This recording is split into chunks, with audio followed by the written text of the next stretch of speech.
اے خدا سن لے میری مراد، چمن کے جوان سدا رہے آباد، جنہوں نے قربانیاں دے کر رکھا ہمیں یوں ہی آزاد، ہر میدان فتح کیا بلند حوصلوں سے، کبھی ضرب عزب اور کبھی رد الفساد، خدایا ہر خوشی دے ان جوانوں کو، میری ہے یہی ایک فریاد۔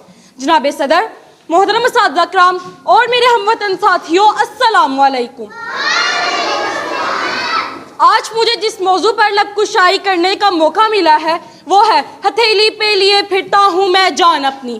جناب صدر، اس خود غرضی کے دور میں کسی کے لیے جان دینے کے دعوے دار تو بہت ہیں، مگر حقیقت میں کوئی کسی کے لیے جان نہیں دیتا۔ مگر کچھ لوگ ایسے ہیں جو اپنے گھر بار چھوڑ کر اللہ کی راہ میں ہمارے لیے ہر وقت ہر لمحہ جان دینے کو تیار رہتے ہیں۔ وہ ہیں ہماری پاک فوج کے جوان۔ جب بھی پاک فوج کا نام آتا ہے ان کا نام عزت سے لیا جاتا ہے۔ ایک فوجی جوان کو دیکھ کر بچے محبت سے ہاتھ ہلاتے ہیں۔ ہر بزرگ اور ہر جوان کی نظر میں فوجی بھائیوں کے لیے بہت احترام پایا جاتا ہے۔ یہ وہ عزت ہے جو ایک عزت دار معاشرے میں سرحدوں کے محافظوں کو دی جاتی ہے۔ یہ حقیقت ہے کہ پاکستانیوں کا اپنی فوج کے ساتھ پیار، اعتماد اور لگاؤ منفرد ہے۔ آؤ محبت سے سلام کر لیں انہیں جن کے حصے میں یہ کام آتا ہے۔ آؤ محبت سے سلام کر لیں انہیں جن کے حصے میں یہ کام آتا ہے۔ بہت خوش نصیب ہوتے ہیں جن کا لہو وطن کے کام آتا ہے۔ جناب صدر، بلا شک و شبہ قوم کی طاقت میں عوام کی محبت اور بھروسے کا اہم کردار ہوتا ہے۔ اب وہ وقت نہیں رہا جب جنگیں صرف تلواروں، بندوقوں یا گولہ باری سے لڑی اور جیتی جاتی تھی۔ اب ہمارا ہر دشمن اس طاق میں ہے کہ پاکستانی فوج کو کیسے کمزور بنایا جائے۔ دشمن کا بہت بڑا ہتھیار ہے کہ پاکستانیوں کے دل میں ان کی فوج کے لیے نفرت پیدا کر کے ملک کو کمزور بنایا جائے۔ ہمارا دن کا چین اور رات کی پرسکون نیند اسی ادارے کی بدولت ہے۔ سو جاؤ عزیزوں کے فصیلوں پر ہر ایک سمت، سو جاؤ عزیزوں کے فصیلوں پر ہر ایک سمت، ہم لوگ ابھی زندہ و بیدار کھڑے ہیں۔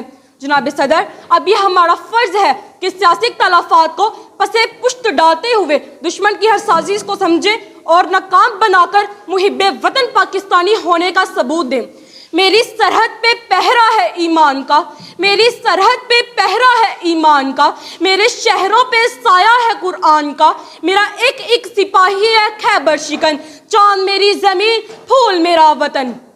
جناب صدر، جس طرح ہر فرد ہے ملت کے مقدر کا ستارہ، اسی طرح پاک فوج سے تعلق رکھنے والا ہر فرد، خواہ سپاہی ہو یا جرنیل آسمان شجاعت کا ایک درخشندہ ستارہ، جس کے سینے پر کسی نہ کسی قربانی کا تمغہ سجا ہوا ہے، اور وہ قربانی صرف دفاع وطن کے مقدس فریضہ کے دوران رتبہ شہادت پر فائز ہونے کی نہیں، بلکہ خون کو جماتی ہوئی سیاچن گلیشیئر، جسے برف کا صحرا کہیں تو مناسب ہوگا، کہ سردی میں تو کبھی جھلسا دینے والی ریگستان کی گرمی میں اپنے پیاروں سے دوری دوران تربیت زخمی ہو کر یا کسی آپریشن میں کسی جسم کے حصے کی تعمل معذوری کی صورت میں شامل ہے، لیکن وہ پھر بھی مسکراتے ہوئے کہتے ہیں، اے وطن ہم ہے تیری شمع کے پروانوں میں، اے وطن ہم ہے تیری شمع کے پروانوں میں، زندگی ہوش میں ہے، جوش ہے ایمانوں میں۔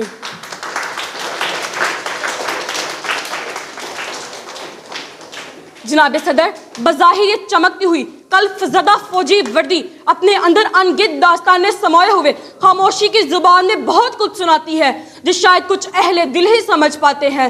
میں اپنے ان جوانوں کو خراج تحسین پیش کرتی ہوں جو اس وطن کے عشق میں چور اپنے فرائض انجام دے رہے ہیں۔ زمانے میں ادا کرتے ہیں جب بھی رسم شبیری، زمانے میں ادا کرتے ہیں جب بھی رسم شبیری، تو نوکے خنجر باطل پہ بھی سر رقص کرتا ہے۔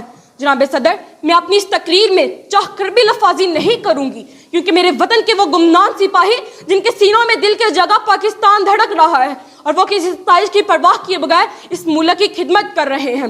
ایک ہی عشق اور ایک ہی ایمان ہے، ایک ہی عشق اور ایک ہی ایمان ہے جس کا نام پاکستان ہے۔ جناب صدر، آج کچھ لوگ فوج پر انگلی اٹھاتے ہیں، انہیں غدار وطن قرار دیتے ہیں، لیکن چند ضمیر فروشوں اور کالی بھیڑوں کی وجہ سے ہم اس ادارے کو بدنام نہیں کر سکتے، مگر ہمیں ان کالی بھیڑوں کو نشانہ عبرت بنانا ہوگا تاکہ دوبارہ ایسی کوئی قسم کی جرت نہ کر سکے۔ مگر دوسری طرف تاریخ گواہ ہے، جب بھی پاکستان پر کوئی مشکل آئی، میرے فوجی جوانوں نے اپنی جانوں کو ہتھیلی پر رکھ کے میرے ہم وطنوں کو ان حالات سے نکالا۔